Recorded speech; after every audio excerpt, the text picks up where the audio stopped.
नमस्कार मित्रों, यह सारवा मैथ्स क्लासेस में आप सबका स्वागत है।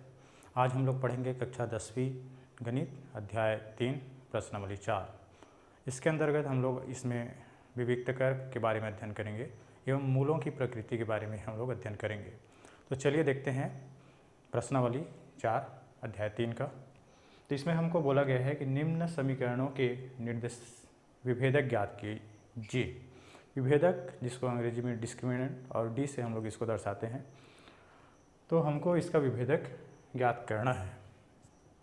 तो इसमें जैसे पहला सवाल हमको जैसे दिया है, तो जैसे कि हमको x square minus 4x plus 2 वर्ग समीकरण या द्विघात समीकरण दिया हुआ है, इसका विभेदक ज्ञात करना है।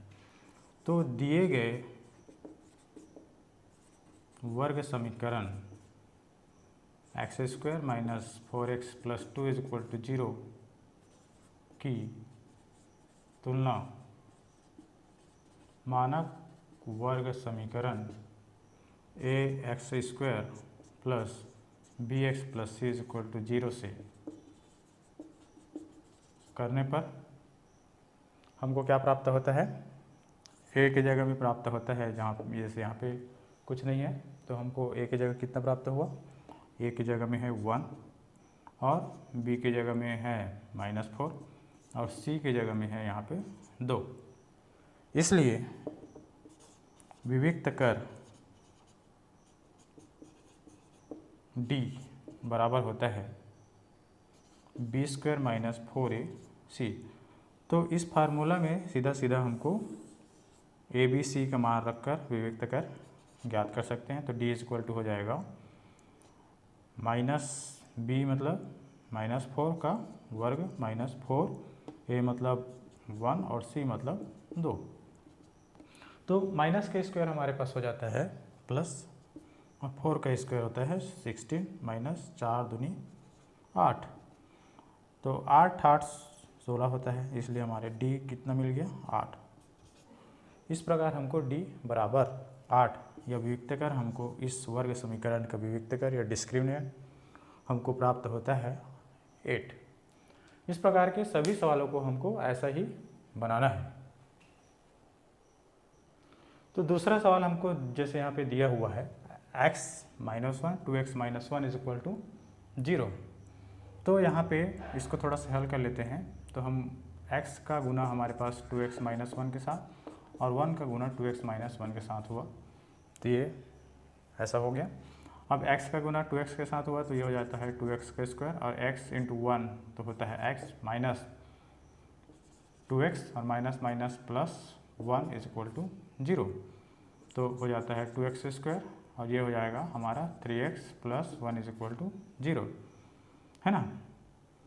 इसकी तुलना है ना की तुलना मानक वर्ग समीकरण या द्विघात समीकरण जिसको बोलते हैं X square plus B x plus C is equal to 0 से करने पर ए की जगह में है 2, बी की जगह में है ऋण 3 और सी की जगह में 1। इसलिए विविक्त कर डी बराबर बी स्क्वायर माइनस 4ac से डी बराबर हो जाएगा b का वर्ग मतलब ऋण 3 का वर्ग minus 4 into 2 into 1 A B C का मान रखने पर।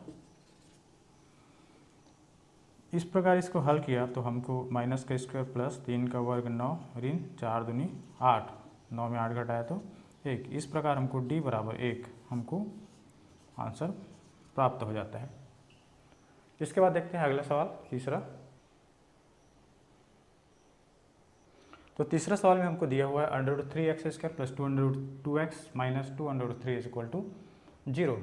तो यहाँ इसकी तुलना X square plus B x plus C is equal to 0 से करने पर हमको a की जगह मिलता है √3 और b की जगह है 2√2 और c is equal to minus 2√3। इसलिए विविक्त कर d बराबर बी स्क्वायर माइनस 4ac से डी हमको प्राप्त हो जाता है बी का स्क्वायर मतलब 2√2 का स्क्वायर माइनस 4 इंटू √3 और सी मतलब -2√3। 2 का वर्ग 4 और √2 का वर्ग होता है 2। 4 वर्गमूल 3 और वर्गमूल 3 का गुना हुआ तो हो जाता है 3 और ये 4 दूनी 8 तो ऋण ऋण धन, तो 4 दूनी 8 और 8 तिया 24 तो हो जाता है 32। ये हमारा आंसर हो जाएगा। इसी प्रकार के आगे के सवाल आप बना सकते हो। इसके बाद देखते हैं प्रश्न क्रमांक 2। तो प्रश्न क्रमांक 2 हमको बोलता है निम्नलिखित वर्ग समीकरणों के मूलों की प्रकृति ज्ञात कीजिए। मूलों की प्रकृति मतलब वो मूल वास्तविक है कि अधिकल्पित है, ये सब हमको उसमें बताना है। तो चलिए देखते हैं प्रश्न क्रमांक 2 का पहला सवाल। तो पहला सवाल में हमको दिया हुआ है 4x² x² minus 4x plus 4 is equal to 0 हमको दिया है। तो इसमें इनकी तुलना है ना, की तुलना मानक द्विघात समीकरण ax² plus bx plus C is equal to 0 से करने पर हमको a की जगह में प्राप्त होता है 1, b की जगह है -4 और c की जगह है 4। क्योंकि x² का गुणांक यहाँ पे दिया नहीं है तो उसका गुणांक 1 है, इसलिए a is equal to 1, b is equal to -4 चिन्ह सहित लिखना है और c इज इक्वल टू 4 हमको प्राप्त होता है। अब हम मूलों की प्रकृति जानना है, उसके लिए हमको इसका विविक्त कर d निकालना होगा। तो विविक्त कर d बराबर होता है b² माइनस 4ac। इसमें a b c का मान रखेंगे तो हमको b यहाँ पे जैसे है ऋण 4 और 4 1 और c का मान है 4, ये हम रख दिए। तो ये होता है ऋण का स्क्वायर धन और 4 चौक 16 और 4 चौक 16, मतलब d का मान कितना मिल गया 0। तो हम जानते हैं कि d बराबर जब 0 होता है ना, तो मूल जो है वास्तविक एवं बराबर होते हैं। क्योंकि d इज इक्वल टू 0 है ना, इसलिए दिए गए द्विघात समीकरण के मूल वास्तविक व बराबर होंगे।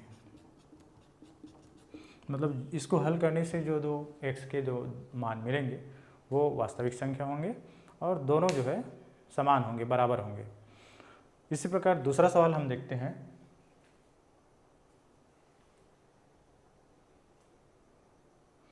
इसके बाद तीसरा सवाल हमारे पास है, जैसे कि इसमें जैसे दिया है हमको 3x² minus 2√6x plus 2 is equal to 0 है ना। इनकी तुलना मानक द्विघात समीकरण ax² plus bx plus C is equal to 0 से करने पर, यहाँ पे x² है तो इसका गुणांक a है, तो a की जगह में क्या लिखा है 3, b बराबर कितना है ऋण 2 और c बराबर है 2। इसलिए विविक्त कर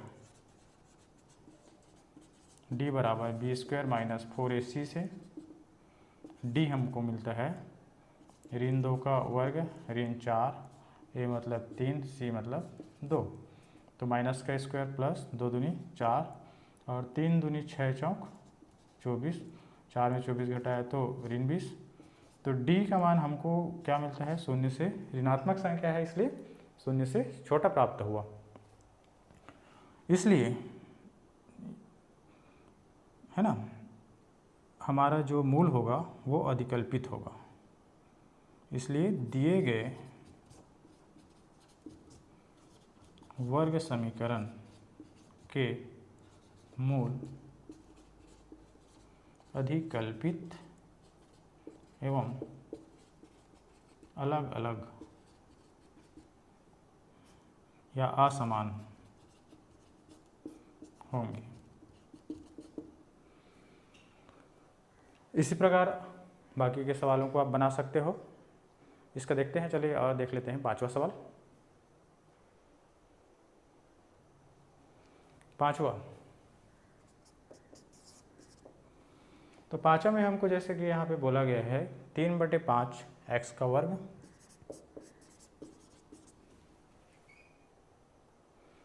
तो हम इसकी तुलना मानक द्विघात समीकरण से अगर करते हैं तो हमको प्राप्त होता है a = 3/5, b = -2/3 और c = 1। इसलिए विविक्त कर d बराबर b² - 4ac से d = हो जाएगा -2/3 k² - 4 × a और c हमारे पास है 1। This is equal to -k² plus 2 का वर्ग 4, 3 का वर्ग 9, ऋण 4 × 12/5। इसका हो जाएगा 5 चौक 20 और 12 नियम 108 और 9 पंचे 45। तो इसमें 20 में 108 को घटाया, मतलब 108 में 20 घटाया तो हमको मिलता है 8 और ये 10 में 2 घटाया तो 8। तो मतलब हमको 8 ऐसा प्राप्त होता है। ये ऋणात्मक है क्योंकि हम छोटे संख्या से बड़े को घटा रहे हैं। और ये 45, तो इसको कटता है तो काट देंगे, लेकिन जो भी हो ये हमको शून्य से छोटा प्राप्त हो रहा है d। चूँकि d इन <0 इसलिए दिए गए वर्ग समीकरण या द्विघात समीकरण के मूल अधिकल्पित एवं असमान है। इस प्रकार आपका दूसरा सवाल बनता है। उसके बाद देखते हैं तीसरा सवाल। तीसरा में बोला गया है k का मान ज्ञात कीजिए जबकि दिए गए समीकरण के मूल वास्तविक व समान हो। तो इसका पहला सवाल हमारे, तो पहला सवाल में हमको जैसे बोला गया है 2x² - 10x + k = 0 और इसमें यह है कि हमको प्रश्न में दिया हुआ है कि मूल वास्तविक व समान है। तो चूंकि मूल वास्तविक व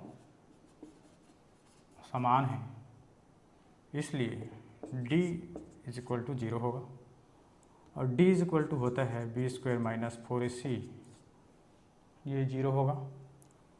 और यहाँ से देखते हैं कि a = 2 है और b = -10 है और c = k है। तो यहाँ पे रख देंगे तो b हमारे पास है -10 का स्क्वायर, 4 a का मान है 2 और c का मान है k। तो माइनस का स्क्वायर प्लस 10 दहम 100 ऋण 4 दूनी 8 के बराबर 0। तो 100 बराबर 8 के हो जाएगा। 8 के का पक्षांतर करने से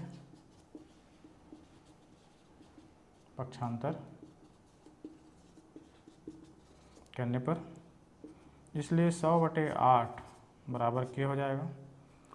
इसको भाग दिया तो 2 चौक 8 और 2 पंचे 10, फिर 2 दूनी 4 और 25 दूनी 50 होता है। तो 25/2 हमको k = हो जाता है 25/2। इस प्रकार से हम k का मान ज्ञात कर सकते हैं। इसके बाद तीसरा सवाल देखते हैं। तो तीसरा में हमको दिया हुआ है कि 2x का स्क्वायर प्लस kx प्लस 9/8 बराबर 0।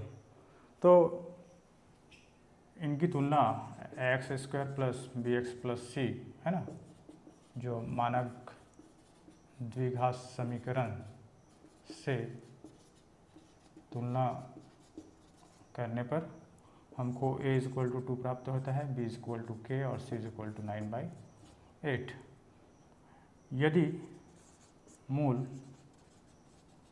वास्तविक व समान हो तो d हमारा 0 होना चाहिए।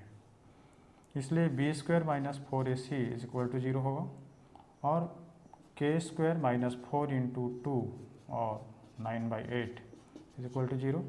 तो k² इज इक्वल टू 4 दूनी 8, 8 8 कट गया तो 9 इज इक्वल टू 0। तो k² इज इक्वल टू 9, तो k is equal two plus minus 3 हमारा आंसर हो जाएगा। तो k का मान जब प्लस माइनस 3 हो तो दिए गए वर्ग समीकरण के मूल हमारा वास्तविक होंगे एवं दोनों मूल समान होंगे। इस प्रकार से आप तीसरा का सवाल बना सकते हो। अगला सवाल है चौथा। तो चौथा सवाल में जो जितने भी क्वेश्चन दिए हैं उसको श्रीधराचार्य सूत्र विधि से हमको हल करना है। तो पहला सवाल जैसे कि यहाँ पे दिया हुआ है, तो यदि एग्ज़ाम में आपको सूत्र विधि से बनाने बोलता है तो सूत्र विधि से ही बनाना है। यदि पूर्ण वर्ग विधि से बनाने बोलता है तो पूर्ण वर्ग विधि से बनाना है। गुणनखंड विधि से बनाने बोलता है तो गुणनखंड विधि से बनाना है। जिस विधि से बनाने बोला जाएगा उसी विधि से बनाना है। यदि उस विधि से नहीं बनाते हो तो आपको नंबर नहीं दिया जा सकता। इसलिए आपको जिस विधि से बोला जाएगा उसी विधि से बनाना होगा। तो इसमें सूत्र विधि से बनाना है। जैसे पहला सवाल हमको चौथा का दिया हुआ है 9x² plus 7x minus 2 is equal to 0 है ना। तो हमको जो दिए गए द्विघात समीकरण है, द्विघात समीकरण की तुलना ax² जो मानक द्विघात समीकरण है, मानक द्विघात समीकरण ax² plus bx plus c is equal to 0 से करने पर इसकी तुलना करके हमको ABC का मान ज्ञात करना है और उस ABC का मान हम सूत्र में रखेंगे। तो यहाँ पे तुलना करेंगे तो a बराबर हमको प्राप्त होता है 9 और b की जगह में जैसे यहाँ पे इस सूत्र के हिसाब से 7 है और c इज इक्वल टू -2 हमको प्राप्त होता है। इसलिए x बराबर ऋण b धन ऋण under root b² minus 4ac by 2a, ये हमारा सूत्र है। और इस सूत्र में मान रख के हमको उसका मूल हम ज्ञात कर सकते हैं। तो x इज इक्वल टू जैसे कि यहाँ पे माइनस पहले से है और b का मान यहाँ पे 7 plus minus under root b का स्क्वायर मतलब 7 का वर्ग माइनस 4a है हमारे पास 9 और c है -2 बटे 2 इंटू a मतलब 9। इसको हल किया तो होता है -7 प्लस माइनस 7 7 49 और माइनस होता है प्लस और 9 चौक 36 और 36 दूनी 72 बटे 9 दूनी 18। इसके बाद यहाँ पे देखते हैं कि x इज इक्वल टू हो जाता है -7 प्लस माइनस 49 में 72 को जोड़ना है तो 9 10 11 का 1 हासिल आया 1 और 7 और 1 8 और 8 4 12 बटे 18 है ना।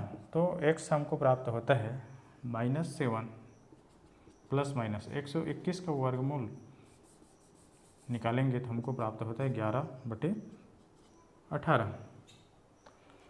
तो यहाँ पे प्लस माइनस है तो एक बार प्लस चिन्ह लेंगे, प्लस चिन्ह लेने पर और एक लाइन खींच लेंगे यहाँ पे माइनस चिन्ह लेने पर। तो जब प्लस चिन्ह लेंगे यहाँ पे तो x हमको प्राप्त होता है -7 प्लस 11/18 और जब माइनस चिन्ह लेंगे तो हमको प्राप्त होता है x बराबर -7 -11 बटे 18। तो जब -7 और -11 है तो x बराबर 11 में 7 घटाया तो 8 9 10 11 हमको मिलता है 4 बटे 18 है ना। इसको 2 से भाग दिया तो 2 दूनी 4 और 2 नियम 18 तो x बराबर हमको मिलता है 2 बटे 9 और यहाँ पे x बराबर हो जाता है -18 बटे 18 तो x बराबर हो जाता है -1। इसलिए दिए गए जो द्विघात समीकरण है उनके मूल, है ना, अभिष्ट मूल हमारे पास प्राप्त होता है x इज इक्वल टू 2/9 और -1 है। इस प्रकार से हमको सवाल बनाना है। इसी तरह से आप दूसरा, तीसरा, चौथा, पांचवा सवाल बना सकते हो। चलिए देखते हैं छठवां सवाल। तो यहाँ पे जैसे कि हमको क्वेश्चन दिया है 4 - 11x is equal to 3x के स्क्वायर। ये जमा हुआ नहीं है तो इसको घात के घटते हुए क्रम में हम जमा लेंगे। तो उसके लिए ये 3x स्क्वायर का पक्षांतर करते हैं। पक्षांतर करने पर एवं जमाने पर, पक्षांतर करके घात के घटते क्रम में जमाएंगे। तो इधर जब आएगा तो ये हो जाता है 3x का स्क्वायर, है ना, -11x plus 4 is equal to 0। अब इसमें क्या करेंगे, ये यहाँ पे माइनस दिख रहे हैं, वो उसको प्लस करना है। तो पूरे समीकरण को चाहें तो ऐसा भी बना सकते हैं या पूरे समीकरण को हम ऋण से गुना कर देते हैं। ऋण से पूरे समीकरण को गुना करने पर हमारे पास हो जाता है, ये प्लस हो जाएगा 3x का स्क्वायर, है ना, ये भी प्लस हो जाएगा 11x minus 4 is equal to 0। इसकी तुलना मानक द्विघात समीकरण ax का square plus bx plus c is equal to 0 से करने पर एक a हमको प्राप्त होता है 3, b इज इक्वल टू 11 और c इज इक्वल टू -4। इसलिए x बराबर ऋण b धन ऋण under root B square minus 4ac by 2a सूत्र से x हमको प्राप्त हो जाएगा -b का मान है 11 प्लस माइनस b स्क्वायर मतलब 11 का square -4 into 3 into -4 by 2a मतलब 2 इंटू 3। इसके बाद इसको हल किया तो हमको मिलता है x is equal to -11 plus minus under root 11 11 121 ऋण धन और 4 × 12 और 12 × 4 = 48 बटे 3 दूनी 6। तो 11 प्लस माइनस इसको जोड़ा तो 8 और 1 9 और 4 2 6 और ये 169/6 प्राप्त होता है। तो एक बार प्लस चिन्ह लेंगे और एक बार माइनस चिन्ह, इसलिए धन चिन्ह लेने पर और ऋण चिन्ह लेने पर, तो जब धन चिन्ह लेंगे तो x हमको प्राप्त होता है -11 प्लस वर्गमूल 169 मतलब प्राप्त होगा हमको 13 और ये हमको बटे 6 और x इज इक्वल टू जब ऋण चिन्ह लेंगे तो -11 - 13 बटे 6 प्राप्त होता है, क्योंकि इसके बराबर हमको प्राप्त हो जाएगा 13/6। तो धन चिन्ह लेंगे, एक बार ऋण चिन्ह। तो धन चिन्ह लिया तो इसको जोड़ा तो 3 और 1 4, तो ये 24/6। इसको घटाना है तो 13 में 11 घटाएंगे तो हो जाता है 2/6, 2 1 कम 2 2 3 6। तो x बराबर होता है 1/3 और x इज इक्वल टू यहाँ पे जोड़ेंगे तो होता है 3 और 1 4 और 1 1 2/6, 6 कम 6 6 4 24। तो x बराबर हो जाता है ऋण 4। अतः दिए गए द्विघात समीकरण के मूल 1/3, है ना, वह ऋण 4 है। इस प्रकार से हम बना सकते हैं। इसके बाद देखते हैं 8वां सवाल।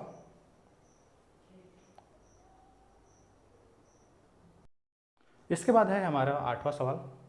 8वां सवाल में हमको बोलता है √3x² minus 10x minus 8√3 is equal to 0।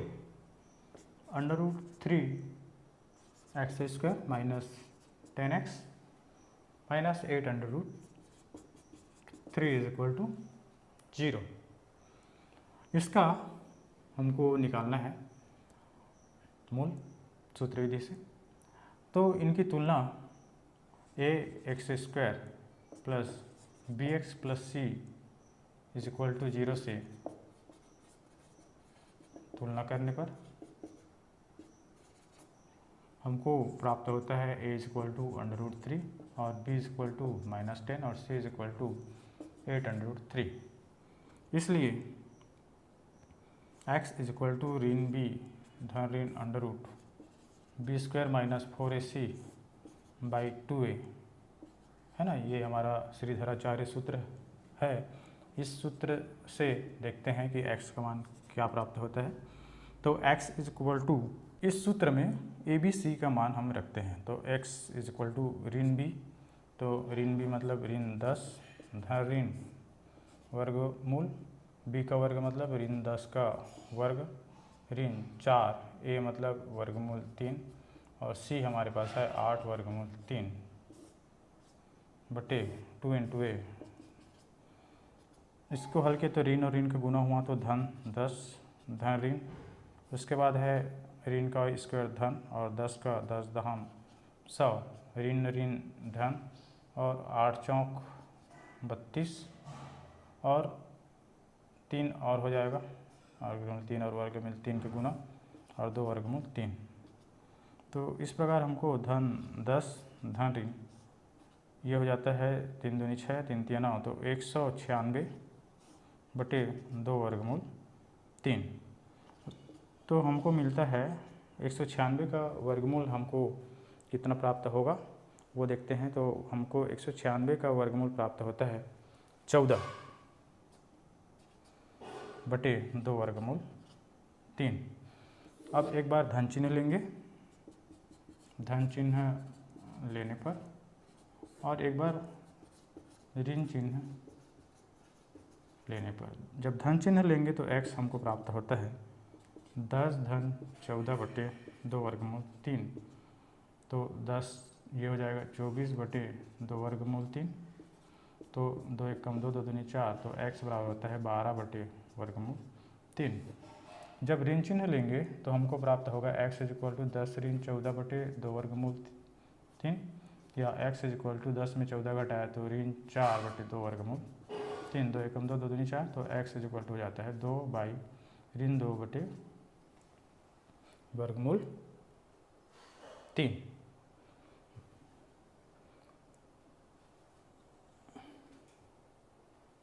जब नीचे में वर्गमूल 3 आता है तो हम क्या करते हैं, इसको वर्गमूल 3 और बटे वर्गमूल 3 से गुना कर देंगे, तो ऋण 2 वर्गमूल 3 बटे 3 हमको प्राप्त होगा। यहाँ पे भी उसको वैसा ही करेंगे, तो यहाँ पे भी वर्गमूल 3 बटे वर्गमूल 3 से गुना किया तो हो जाता है ये वर्गमूल 3 तो 12 बटे 3 गुणित वर्गमूल 3, तो 3 चौक 12 बराबर 4 वर्गमूल 3, तो x बराबर 4 बटे 4 वर्गमूल 3 और ऋण 2 वर्गमूल 3 बटे 3 हमको मूल प्राप्त होता है। इस प्रकार से आपका चौथा सवाल, बाकी सवालों को भी इसी प्रकार से बना सकते हैं। इसके बाद देखते हैं, इस प्रकार आपका प्रश्नावली 4 पूरा होता है। यदि आपको वीडियो पसंद आया तो प्लीज़ मेरे चैनल को लाइक कीजिए, सब्सक्राइब कीजिए और अपने दोस्तों को शेयर कीजिए ताकि उनको भी इस वीडियो का लाभ प्राप्त हो। धन्यवाद।